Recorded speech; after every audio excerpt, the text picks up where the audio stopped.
اگر تمہاری آنکھیں ابھی تک بند ہیں تو انہیں ابھی کھول لو، کیونکہ رمضان کا تیسرا عشرہ شروع ہو چکا ہے، اور عید سے ایک دن پہلے تک کی یہ راتیں انسان کی قسمت کو بدل دینے والی ہوتی ہیں۔ بہت سے لوگ ان لمحوں کو عام سمجھ کر گزر جاتے ہیں، مگر جو دل سے جاگ جاتا ہے وہ جان لیتا ہے کہ یہی وہ وقت ہے جب آسمان سے رحمت ایسے اترتی ہے جیسے پیاسے دلوں پر ٹھنڈی بارش برس رہی ہو۔ کہا جاتا ہے کہ ان راتوں میں فرشتے بڑی تعداد میں زمین پر اترتے ہیں اور ہر طرف رحمت کا نور پھیل جاتا ہے۔ یہ دن تمہاری زندگی کے عام دن نہیں ہے، بلکہ ایسے لمحے ہیں جن میں تمہاری پوری تقدیر کا رخ بدل سکتا ہے۔ یا تو تمہارے نصیب کے دروازے کھل سکتے ہیں اور تمہاری زندگی میں برکت اور خوشحالی کی روشنی بھر سکتی ہے، یا پھر انسان پورا سال اسی تنگی، اسی بے چینی اور اسی انتظار میں گزار دیتا ہے۔ اگر تم اس پیغام کو یوں ہی نظر انداز کر کے آگے بڑھ گئے تو یاد رکھنا تم صرف ایک وظیفہ نہیں چھوڑو گے، بلکہ شاید اپنی آنے والی خوشیوں کا دروازہ خود بند کر دو گے۔ بہت لوگ کہتے ہیں کہ ابھی رمضان میں وقت باقی ہے، مگر حقیقت یہ ہے کہ تیسرے عشرے سے لے کر عید سے ایک دن پہلے تک ایک عجیب روحانی دروازہ کھلتا ہے، رحمت اور برکت کا ایسا دروازہ جس میں انسان کی بند قسمتیں کھل سکتی ہیں، روزی کی رکاوٹیں ٹوٹ سکتی ہیں اور بیماریوں کی جڑیں تک ہل سکتی ہیں۔ جو لوگ ان دنوں کو عام سمجھتے ہیں انہیں اکثر بعد میں احساس ہوتا ہے کہ انہوں نے کتنا بڑا موقع کھو دیا۔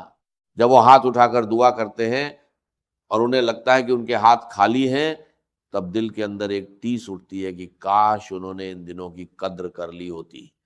اس لیے آج اپنے دل سے پوچھو کہ کیا تم اپنی زندگی کی اس گھٹن اور تنگی کو ختم کرنا چاہتے ہو یا اسے ایسے ہی ڈھوتے رہنا چاہتے ہو؟ اگر تم سچ میں چاہتے ہو کہ رمضان کے اس مبارک مہینے میں تمہاری حاجتیں پوری ہوں تو کچھ دیر کے لیے دنیا کی بھاگ دوڑ کو کنارے رکھ دو، کیونکہ کبھی کبھی زندگی کے سب سے بڑے فیصلے صرف کچھ منٹوں کی سچی دعا اور ٹوٹے ہوئے دل سے کی گئی عبادت سے بدل جاتے ہیں۔ اب ذرا سوچو کہ تم اس وقت زندگی کے کس موڑ پر کھڑے ہو۔ رمضان کا وقت تیزی سے گزر رہا ہے، اور تیسرے عشرے سے لے کر عید سے ایک دن پہلے تک کے یہ دن ایسے لگتے ہیں جیسے آسمان میں رحمت کے بڑے دروازے کھل گئے ہوں جو سال میں صرف ایک بار کھلتے ہیں۔ اگر ان لمحوں میں کسی کا نام قبول ہونے والوں میں لکھ دیا جائے تو اس کی زندگی بدل جاتی ہے، لیکن اگر کوئی ان دنوں کو غفلت میں کھو دے تو کئی بار پورا سال انسان روزی کی تلاش میں بھٹکتا رہتا ہے اور راستے اس کے لیے کھلتے نہیں۔ اتہاس گواہی دیتا ہے کہ جب بھی انسانوں نے سچے دل سے اپنے رب کی طرف رخ کیا ان کی تقدیریں بدل گئیں، اور ان دنوں کی ایک چھوٹی سی تسبیح بھی کبھی کبھی ایسی قیمت رکھتی ہے جو دوسرے دنوں کی لمبی عبادتوں سے بڑھ کر ہو جاتی ہے۔ ذرا تصور کرو جیسے کسی پورے ملک کی بجلی کی بڑی لائن صرف 72 گھنٹوں کے لیے کھول دی جائے تاکہ لوگ اپنی بیٹریاں چارج کر لیں اور پورے سال کے لیے روشنی جمع کر لیں، مگر جو انسان اس وقت غفلت میں سوتا رہ جائے اس کا گھر پورا سال اندھیرے میں ڈوبا رہتا ہے۔ ٹھیک اسی طرح یہ مبارک دن بھی ایک روحانی طاقت کا ذریعہ ہوتے ہیں جو انسان کی پوری زندگی کو روشن کر سکتے ہیں۔ ان دنوں میں رحمت کا دباؤ اتنا بڑھ جاتا ہے کہ زندگی کا بجھا ہوا ہر دیا پھر سے جل سکتا ہے، مگر جو آج اپنی روحانی بیٹری کو چارج نہیں کرے گا وہ کل دوسروں کی روشنی دیکھ کر پچھتائے گا اور کہے گا کاش میں نے ان دنوں کی قدر کر لی ہوتی۔ اس لیے ابھی بھی وقت ہے، اپنے دل کو جگاؤ اور اپنے رب کی طرف لوٹ آؤ۔ سنو، ان مبارک لمحوں کو ہلکے میں مت لو، کیونکہ رمضان کے تیسرے عشرے سے لے کر عید سے ایک دن پہلے تک کی یہ راتیں انسان کے لیے آخری سہارا بن سکتی ہیں۔ ان دنوں میں آسمان سے معافی کے ایسے فرمان اترتے ہیں کہ اگر کسی کے گناہ پہاڑ جیسے بھی کیوں نہ ہو تو اللہ کی رحمت انہیں ریت کے کڑوں کی طرح بکھیر سکتی ہے۔ ذرا ایک مثال سے سمجھو، اگر تمہارے پاس 100 ملین کی ایک قیمتی کوپن ہو جس کی میعاد آج رات ختم ہونے والی ہو تو کیا کوئی سمجھدار انسان اسے یوں ہی پھینک دے گا؟ بالکل نہیں، وہ پوری کوشش کرے گا کہ اس نعمت کو ختم ہونے سے پہلے استعمال کر لے۔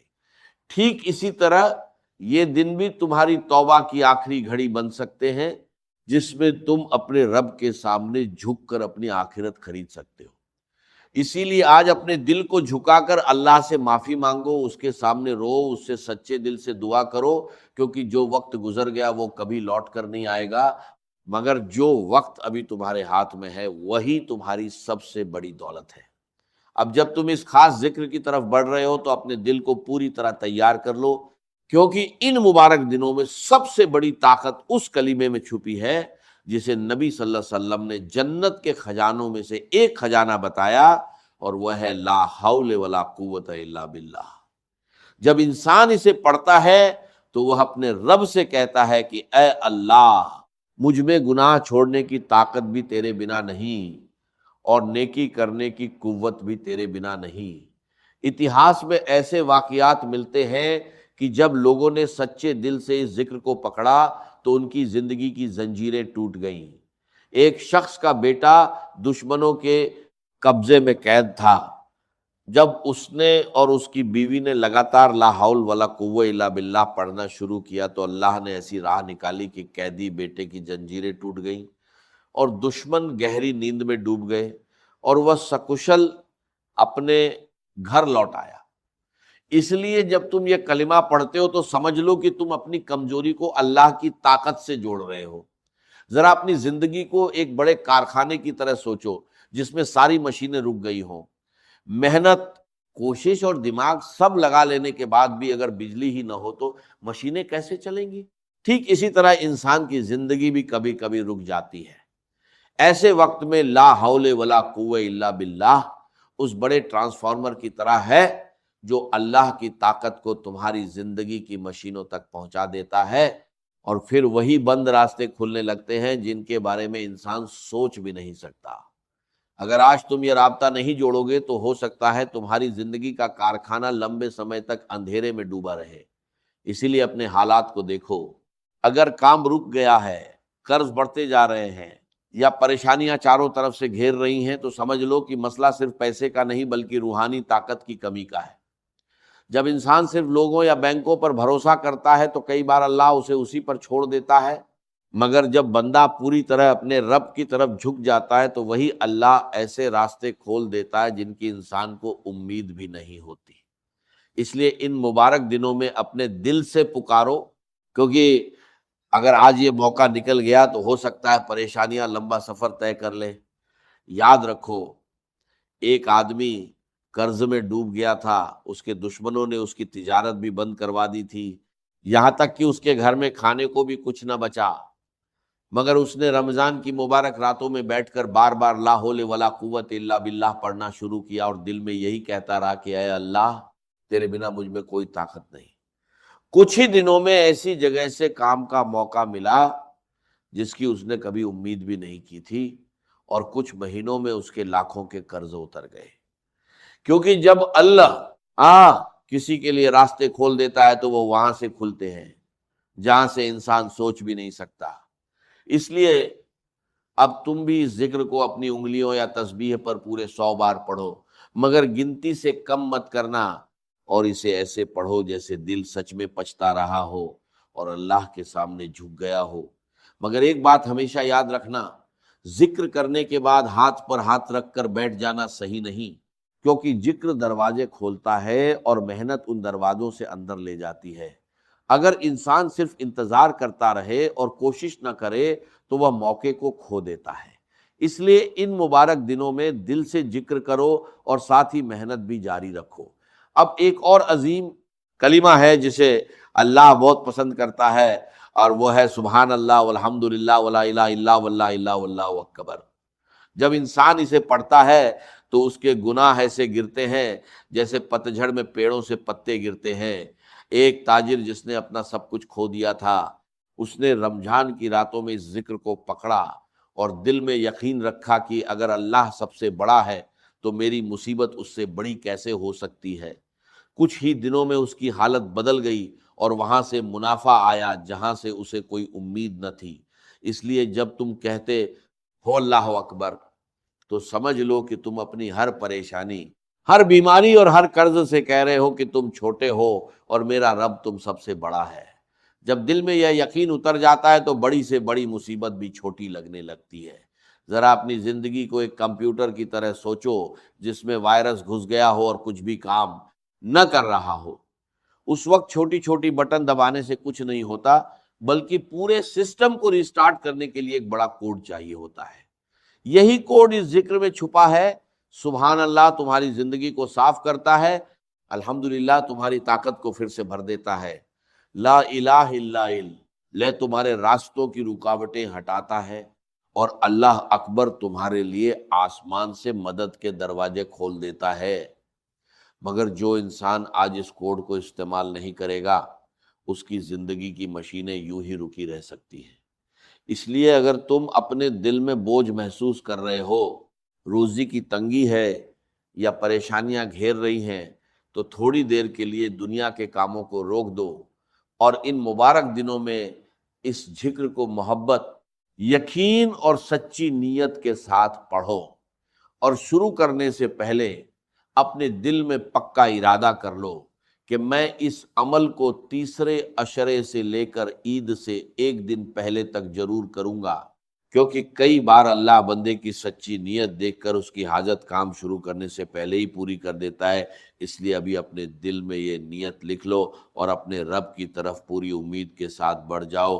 اب میری بات دل سے سنو، کئی بار انسان کی زندگی ایسے موڑ سکتے ہیں، یہ بتا دیتے ہیں کہ اپنے دل میں اس پاس بندے کہ اپنے دل میں یہ موڑ سکتا ہے، پر آ جاتی ہے جہاں ہر راستہ بند لگنے لگتا ہے، جیسے کاروبار رک گیا ہو، محنت بیکار ہو گئی ہو اور لوگ بھی بھاری نظر ڈال رہے ہوں۔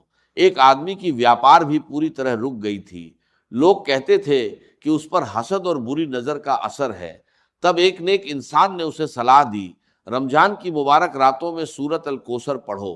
اس نے یقین کے ساتھ پڑھنا شروع کیا، اور اسی دن حالات ایسے بدلے کہ اس کا دشمن خود روتا ہوا اس کے سامنے آیا، اور اس کی ویاپار کے دروازے ایسے کھلے کہ لوگ حیران رہ گئے۔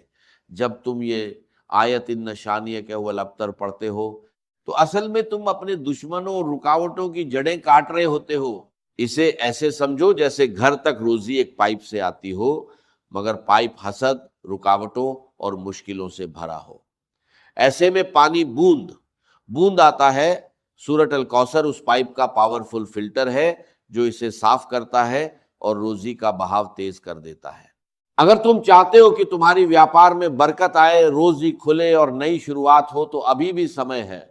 رمضان کے تیسرے عشرے سے لے کر عید سے ایک دن پہلے تک کے یہ لمحے ایسی رحمت لاتے ہیں جن میں بند قسمتیں بھی کھل سکتی ہیں۔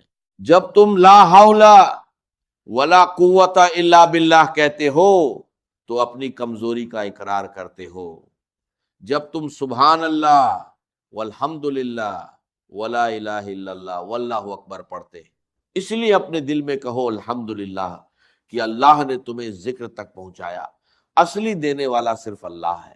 اب عمل سن لو، کچھ دیر کے لیے دنیا کے کام روک دو، اپنی انگلیوں یا تسبیح پر یا رزاق یا گھنی 41 بار پڑھو اور ہلکا سا دم کرو، پھر سورۃ الکوثر 129 بار پڑھو اور اس پر بھی دم کرو۔ عمل شروع کرنے سے پہلے اور ختم کرنے کے بعد نبی صلی اللہ علیہ وسلم پر 11 بار درود پڑھو اور کہو اللہم صلی وسلم علی سیدنا محمد، پھر ہاتھ اٹھا کر اللہ سے رو کر دعا کرو اور یقین کے ساتھ مانگو۔ جب انسان سچے دل سے مانگتا ہے تو اللہ ایسے دروازے کھول دیتا ہے جن کا اسے اندازہ بھی نہیں ہوتا۔ ہو تو اللہ کی مہانتا کا اعلان کرتے ہو، اور جب تم سورۃ الکوثر پڑھتے ہو تو اپنے دشمنوں اور رکاوٹوں کی جڑیں کاٹتے ہو۔ اس کے بعد 2 بڑے نام پڑھو، یا رزاق یا غنی۔ یہ ایسے ہیں جیسے پوری کائنات کی روزی 2 مضبوط ستمبھوں پر کھڑی ہو۔ جو اسے سن رہا ہے وہ خوش قسمت۔ تہجد اصل میں جسے کہتے ہیں وہ نہیں ہے کہ جو عام طور پر لوگ فجر سے کچھ دیر پہلے جاگ گئے اذان سے اور جلدی سے 8 نفل پڑھ لیے، یہ تہجد نہیں ہے۔ یہ تو فجر کا ضمیمہ بنا لیا، ہر نوافل ہے، عبادت ہے، اس کے بھی جو اس کے برکات ہیں وہ ظاہر ہوں گی، جو اس کا ثواب اور اجر اللہ دے گا۔ لیکن اصل میں جسے تہجد کہا جاتا ہے وہ رات کو سو کر پھر اٹھنا، نیند کو توڑ کر، اور پھر سو جانا اور پھر اٹھنا فجر۔ جوف کہتے ہیں پیٹ کو کسی شے کے، جوف اللیل، رات کے بطن میں، رات کے درمیان میں، یعنی نصف رات گزر جائے اس وقت سے انسان جو ہے وہ نماز پڑھے، اور پھر ثلث رہ جائے تو پھر جاگے، پھر سو جائے، اور پھر اس کے بعد اٹھے فجر کے لیے اور سنتیں پڑھے اور آئے مسجد کے اندر۔ تو یہاں آپ نے فرمایا وَصَلَاةُ الرَّجُلِ فِي جَوْفِ اللَّيْلِ، اور اپنے اس قول کے لیے حضور نے آیتیں تلاوت فرمائی وہی دو آیتیں۔ یہاں یہ سورہ سجدہ کی آیت نمبر 16 اور 17 ہے۔ تَتَجَافَىٰ جُنُوبُهُمْ عَنِ الْمَضَاجِعِ، اللہ تعالیٰ اپنے خاص محبوب بندوں کی یہ صفات بیان کر رہا ہے کہ ان کے پہلو اپنے بستروں سے علیحدہ رہتے ہیں، رات کے وقت جاگتے، بستر پر لیٹیں گے تو سو جائیں گے۔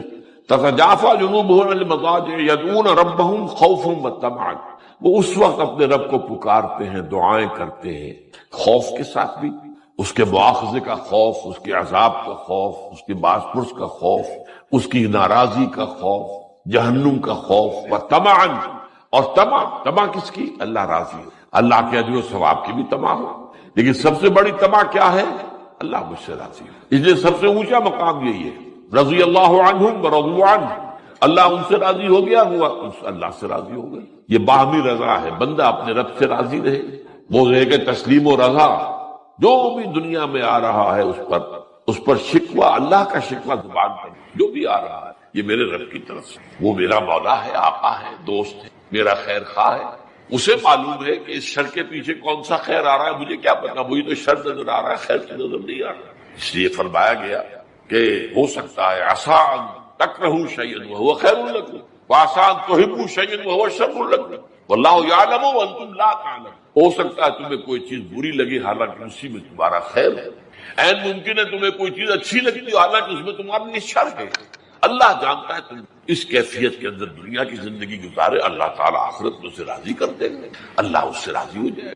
اس قرآن کو اچھی سے اچھی خوشلہانی کے ساتھ پڑھو۔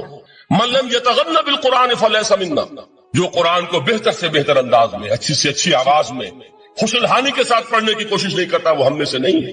بلکہ ایک مرتبہ حضور رات کے وقت آپ گشت پر تھے اپنے ساتھیوں کے حالات معلوم کرنے کے لیے۔ حضرت ابو موسیٰ اشعری رضی اللہ تعالیٰ عنہ ایک صحابی ہیں، ان کے گھر کے پاس سے گزر ہوا، وہ رات کو تہجد پڑھ رہے تھے، کھڑے ہوئے کیف کے عالم میں قرآن تلاوت کر رہے ہیں۔ حضور کو بہت پسند آئی ان کی قرات، کافی دیر تک وہاں کھڑے سنتے رہے۔ اب انہیں کیا پتا کون سن رہا ہے، بالکل اسی طرح سمجھ لیجئے ایک بات یاد آئی ہے، حضور فرماتے ہیں کہ جس طرح کان لگا کر اللہ قرآن کو سنتا ہے کسی چیز کو نہیں سنتا۔ ہمیں نظر نہیں آتا نا، ہمیں معلوم نہیں، ہم قرآن پڑھ رہے ہیں تو سننے والا کون ہے؟ سب سے زیادہ کان لگا کر خود اللہ۔ یہاں اس لیے مجھے یاد آیا کہ ابو موسیٰ اشعری کو کیا پتا تھا کہ کون سن رہا ہے، وہ اپنی کیفیت میں نماز میں تہجد میں قرآن کی تلاوت کر رہے تھے، اور ظاہر بات ہے ان کے گھر ایکڑوں میں بنے ہوئے نہیں تھے، ایک ایک کمرہ، ایک ایک کوئی حجرہ، ایسے ہی تو گھر تھے نا صحابہ کے، لہذا حضور پاس سے گزرے، آواز آئی، کافی دیر سنتے رہے۔ اس کے بعد آپ تشریف لے گئے، صبح فجر میں ملاقات ہوئی تو حضور نے تحسین کے انداز میں فرمایا، یا ابا موسیٰ انک قد اوتیت مزمارا من مزامیر آل داؤد، اے ابو موسیٰ تمہیں تو آل داؤد کے سازوں میں سے ایک ساز اللہ نے عطا فرما دیا ہے۔ جس طرح حضرت داؤد لہن داؤدی مشہور ہے کہ جب وہ پچھلے پہر رات کو حمد کے ترانے الاپتے تھے، قرآن میں ہے کہ پرندے شامل ہو جاتے تھے ساتھ، اور پہاڑ وجد میں آتے تھے، پہاڑ بھی ان کے ساتھ شریک ہوتے تھے۔ تو جس طرح کا اللہ نے ان کو لہن عطا فرمایا تھا، حضور نے تحسین کے انداز میں فرمایا، ہے ابو موسیٰ اشعری اللہ نے تمہیں بھی آل داؤد کے سازوں میں سے ایک ساز عطا فرمایا۔ بہرحال قرآن مجید کا جو یہ میوزک ہے، قرآن کے الفاظ کا جو حسن ہے، جہاں تک حسن معنوی ہے وہ تو ہر لفظ میں ہے، لیکن یہ حسن ظاہری، حسن صوتی، حسن لفظی، یہ اپنے کلائمیکس پر آپ کو نظر آئے گا سورہ رحمان میں۔ لیکن قرآن میں یہ سورت اس اعتبار سے بھی ممتاز ہے، اس کی 4 آیات پر ذرا توجہ کریں گے، عجیب حقائق سامنے آئے گے۔ جہاں یہ قرآن مجید کے حسن صوت اور حسن لفظی کی معراج ہے، وہیں اس کی پہلی 4 آیات میں 4 چوٹی کی چیزوں کا ذکر ہے، سب سے اونچی چیز ہے۔ پہلی آیت کیا ہے؟ الرحمن، ایک آیت ہو گئی۔ رحمان کیا ہے؟ اللہ کا نام ہے۔ کبھی آپ نے غور کیا اللہ کے ناموں میں سب سے پیارا نام کون سا ہوگا؟ رحمان کیوں؟ اس کا مادہ کیا ہے؟ رحمت. ہمیں سب سے بڑھ کر جس چیز کی ضرورت ہے وہ کیا ہے؟ رحمت خداوندی. نام اچھی طرح سن لیجئے اس حضور کی قول کو. حضور فرماتے ہیں کوئی شخص جنت میں مجرد اپنے عمل کی بنیاد پر داخل نہیں ہو سکے گا جب تک کہ رحمت خداوندی دستگیری نہ کرے. کسی صحابی نے بڑی ہمت اور جرأت کا ثبوت دیا کہ پوچھ لیا کیا حضور آپ بھی؟ جب آپ نے فرمایا کوئی شخص داخل نہیں ہو سکتا جنت میں محض اپنے عمل کی بنیاد پر جب تک کہ رحمت خداوندی جو ہے وہ دستگیری نہ فرمائے. پوچھا گیا کیا آپ بھی؟ آپ نے فرمایا ہاں میں بھی. آپ انداز کیجئے کہ اگر محمد الرسول اللہ بھی رحمت خداوندی کے ضرورت مند ہوں تو تاب دیگرا چے رسد ہماری تو سب سے بڑی ضرورت رحمت خداوندی. اب یہ رحمت جو ہے قرآن مجید میں اللہ تعالیٰ کی یہ شان دو الفاظ کے ذریعے سے آتی ہے، رحیم اور رحمان. اور کوئی مادہ نہیں ہے جس سے دو نام بنتے ہوں اللہ کا، لیکن یہ مادہ ہے واحد رحمت کا کہ جس سے رحمان بھی ہے رحیم بھی ہے. رحیم صفت مشبہ ہے، رحمت دائم ہو جائے گی، مستقل ہوگی تو رحیم کہیں گے. اور رحمان اس میں رحمت کی ہے وہ شان ہے کہ جیسے ٹھاٹھے مارتا ہوا سمندر ہو، ہیجان کی کیفیت، طوفانی کیفیت. رحمت خداوندی کا طوفانی جوش وہ ہے رحمان. آپ تو رہتے اس علاقے میں ہیں، آپ کو معلوم ہے عرب اگر بھوکا مرا جا رہا ہو تو کیا کہے گا؟ انا جوعان. پیاسا مرا جا رہا ہو انا عطشان. بہت غضبناک ہوگا غضبان. غضبان آصفہ قرآن میں آیا ہے، بہت غضبناک. رحمان جس کی رحمت جو ہے جوش میں ہے، ٹھاٹھے مارتے ہوئے سمندر کے مانند. تو یہ اللہ تعالیٰ کے ناموں میں سب سے پیارا نام. اب آگے چلیے. الرحمن علم القرآن، رحمان نے قرآن سکھایا. رحمت خداوندی کا سب سے بڑا مظہر، رحمان کی رحمانیت کا سب سے بڑا مظہر قرآن ہے. ان میں جو منطقی ربط ہے اس کو سمجھتے جائیے. اچھا آپ یہ سوچئے جو علم بھی انسان کو حاصل ہوا وہ کس نے دیا؟ اللہ نے. سائنس کا علم کس نے دیا؟ اللہ نے. علم آدم الاسماء کلھا، وہ علم الاسماء جو حضرت آدم کو دے دیا گیا تھا ازل میں، یہ اسی کا ظہور ہے، یہ اسی کی ایکسفولیشن ہے جو ہو رہی ہے اور ہوتی رہے گی ابھی. اور دوسرے علم ہے وہ کس نے دی؟ اللہ نے دی. لا یحیطون بشیء من علمہ الا بما شاء. مخلوق میں سے کوئی اللہ کے علم میں سے کسی شے کا احاطہ نہیں کر سکتا مگر وہ جتنا اللہ دینا چاہے. لیکن یہ کہ تمام علوم میں چوٹی کا علم قرآن. نوٹ کرتے جائیے، چوٹی کی چیزیں جمع کیجیے. اللہ کے ناموں میں چوٹی کا نام رحمان. اللہ نے جو کچھ انسان کو سکھایا اس میں چوٹی کا علم قرآن. خلق الانسان، انسان کو پیدا فرمایا. سوال یہ کہ حیوانات کو کس نے پیدا فرمایا؟ آسمان کس نے پیدا کی؟ زمین کس نے پیدا کی؟ فرشتے کس نے پیدا کیے؟ کیا مطلب خلق الانسان؟ اس کی تمام مخلوقات میں اس کا کلائمیکس، اس کی تخلیق کی معراج، اس کے تخلیق کا نقطہ عروج انسان ہے. یہ ہے کہ جو مسجود ملائک بنا ہے. وَلَقَدْ كَرَّمْنَا بَنِي آدَمَ وَحَمَلْنَاهُمْ فِي الْبَرِّ وَالْبَحْرِ وَرَزَقْنَاهُمْ مِنَ الطَّيِّبَاتِ وَفَضَّلْنَاهُمْ عَلَى كَثِيرٍ مِّمَّنْ خَلَقْنَا تَفْضِيلًا. تو تخلیق میں سب سے اونچی تخلیق انسان کی، علموں میں سب سے اونچا علم قرآن کا، اللہ کے ناموں میں سب سے اونچا نام رحمان. کہ وہ ذات باری تعالیٰ سے جدا ہے، یہ بھی نہیں کہہ سکتے کہ اس کی ذات کا جزو لا ينفک ہے. کچھ اسی طرح کا تعلق ہے قرآن مجید کا ذات باری تعالیٰ کے ساتھ. لیکن یہ مسئلہ قرآن مجید میں خود بیان ہوا، اور سورہ حشر کی آیت میں تو یہ فرمایا گیا، اللہ تعالیٰ نے اپنے اس کلام کی عظمت کو یوں بیان کی، وہ عظمت کما ہیا جیسے کہ وہ فی الواقع ہے، اور جس کا کہ گویا کہ پورا ادراک ہمارے لیے اپنی بہت سی محدودیتوں کی وجہ سے ممکن نہیں.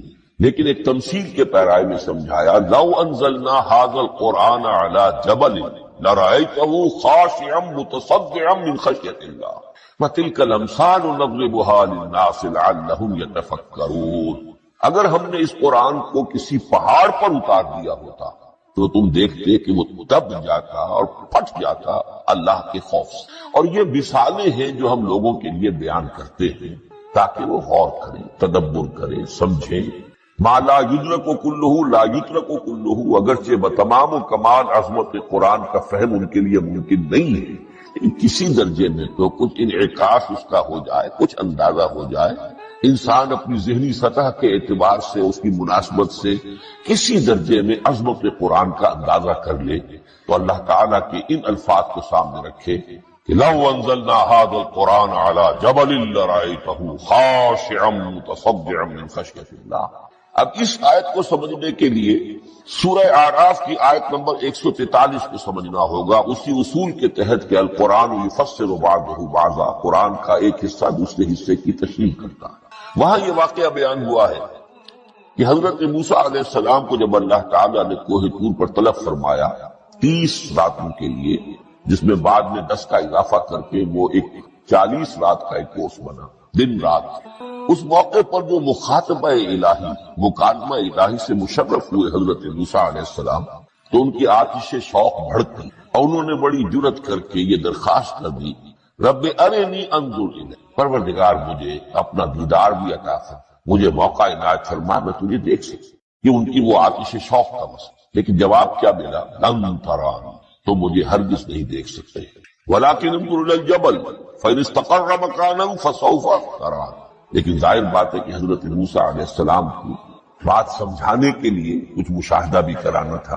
فرمایا تم مجھے نہیں دیکھ سکتے، البتہ اس سامنے کے پہاڑ پر نگاہ جماؤ، ہم اس پر اپنی ایک تجلی ڈالیں گے۔ یہ اگلی الفاظ کے اندر وضاحت ہے، میں یہاں پہلے سے بیان کر رہا ہوں سمجھانے کے لیے۔ اگر وہ پہاڑ ہماری اس تجلی کو، تجلی کسے کہتے ہیں؟ جلا، روشنی، تو اللہ تعالیٰ کی طرف سے کوئی خاص اس کے نور کا جب پرتو ہوتا ہے کسی شے پر تو وہ اس کی تجلی ہے۔ ہم اپنی ایک تجلی اس پہاڑ پر ڈالیں گے، اگر وہ اس کو جھیل جائے، اپنی جگہ کھڑا رہ جائے، تو تم سمجھنا کہ شاید تم بھی ہمیں دیکھ سکتے۔ فلما تجلی ربہ للجبل، اب یہاں وہ لفظ آ گیا، جب اللہ نے تجلی اپنی پہاڑ پر ڈالی، جعلہ دکا وخر موسیٰ صعقا، وہ پہاڑ ریزہ ریزہ ہو اور حضرت موسیٰ بے ہوش ہو کر گر۔ اب یہ بے ہوش ہو کر گر جانا، جبکہ وہ تجلی براہ راست بھی نہیں، بالواسطہ ہے۔ مشاہدہ جو کر رہے حضرت موسیٰ وہ بالواسطہ ہے، تجلی پہاڑ پر، لیکن یہ کہ اس کا بھی بالواسطہ اس کا جو ہوا ہے، اس کی جو تاثیر ہوئی حضرت موسیٰ علیہ السلام پر کہ وہ اس کی تاب نہ لا سکے اور بے ہوش ہو۔ یہاں سے یہ بات سمجھ میں آتی ہے کہ یہ تجلی یہ ذات باری تعالیٰ تھی جس نے کوہ طور کو جلا کر بھسم کر دیا یا ٹکڑے ٹکڑے کر دیا، ریزہ ریزہ کر۔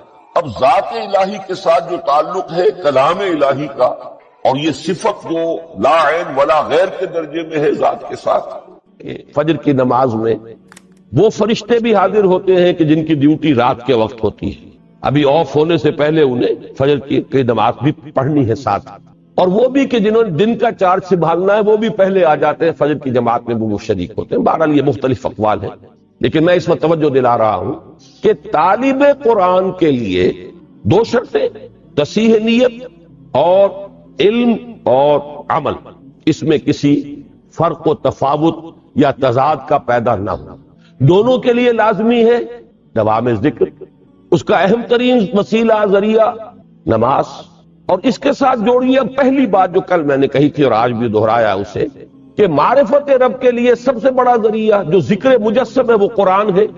تو گویا کہ صلاۃ الفجر کا پروگرام دو عطشہ ہو گیا، اب یہ صرف صلاۃ نہیں ہے بلکہ اس کے ساتھ چیزیں جوڑ دی گئیں، جو مجسم ذکر ہے قرآن، اور جو ذکر کا سب سے زیادہ جامع اور بلند ذریعہ ہے، ان دونوں کو جمع کر دیا گیا۔ وقرآن الفجر ان قرآن الفجر کان مشہودا، اور اس سے بھی آگے یہ تو چونکہ فرض نمازوں کا ذکر آ گیا ہے، ظہر سے عشاء تک اور پھر فجر، لیکن اس سے اگلی منزل بھی ہے، وَمِنَ اللَّيْلِ فَتَهَجَّدْ بِهِ نَافِلَةً لَكَ، اور رات کے ایک حصے میں بھی جاگا کرو اس کے ساتھ، یعنی یہی فجر کا جو پروگرام ہے، اس کو دو عطشہ سے عطشہ اگر کرنا چاہتے ہو تو اب رات کے ایک حصے میں سے اپنے آرام میں سے کٹوتی کرو اور کھڑے رہو، اور اس وقت خاموشی سے پرسکون انداز میں، جبکہ کوئی اور نہ دیکھنے والا ہے نہ کسی اور طرح کی ڈسٹربنس ہے، براہ راست ایک رابطہ جو ہے بندے اور رب کے درمیان اسٹیبلش ہو جاتا ہے۔ اس وقت اسی فجر کی کیفیت کو اس وقت دو عطشہ بلکہ سے عطشہ کر کے اس سے استفادہ کرا۔ اس سب کا حاصل کیا ہوا؟ اس سب کا حاصل وہ ہے جو اقبال کے اس شعر میں ہے کہ چوں بجاں در رفت جاں دیگر شبد، جاں چو دیگر شد جہاں دیگر شبد۔ جب یہ قرآن کسی کے اندر اتر جاتا ہے، اس کے اندر تبدیلی آ جاتی ہے، اندرونی کیفیات، اندرونی احساسات، اندرونی میلانات، اندرونی رجحانات، انہی کو ہم کہیں گے جو اقدار ہیں، جو ویلیوز ہیں، ان میں انقلاب آ جائے، اور جب یہ انقلاب اندر سے آئے تو پھر یہ نہایت محکم، نہایت پائیدار انقلاب ہوتا ہے، اور بہت پرتاثیر انقلاب ہوتا ہے کہ ایک فرد کے انقلاب سے ایک عالمی انقلاب کا جو پروسیس ہے انیشیٹ ہو سکتا ہے۔ اس جیسے آپ کہتے ہیں کہ چراغ سے چراغ جلتا ہے، دیے سے دیا روشن ہوتا ہے، اسی طریقے سے ایک شخص کے اندر یہ کامل انقلاب، صحیح انقلاب اب اس انقلابی پروسیس کو جو ہے انیشیٹ کر دے گا، شروع کر دے گا۔ اسی لیے کہا چوں بجاں در رفت جہاں دیگر شود، جہاں چوں دیگر شد جہاں دیگر شود۔ اس جہاں دیگر شود کے دو حصے ہو گئے، ایک تو اس کے لیے زمین اور آسمان بدل گئے، پہلے وہ کچھ اور نظریات تھے، اب کچھ اور نظریات ہیں، پہلے نقطہ نظر اور تھا، اب نقطہ نظر اور۔ تو فار دیٹ پرٹیکولر پرسن پوری دنیا بدل گئی، پوری کائنات بدل گئی، اور ایک یہ کہ پورے اس دنیا میں انقلاب برپا کرنے کے عمل کا بھی آغاز۔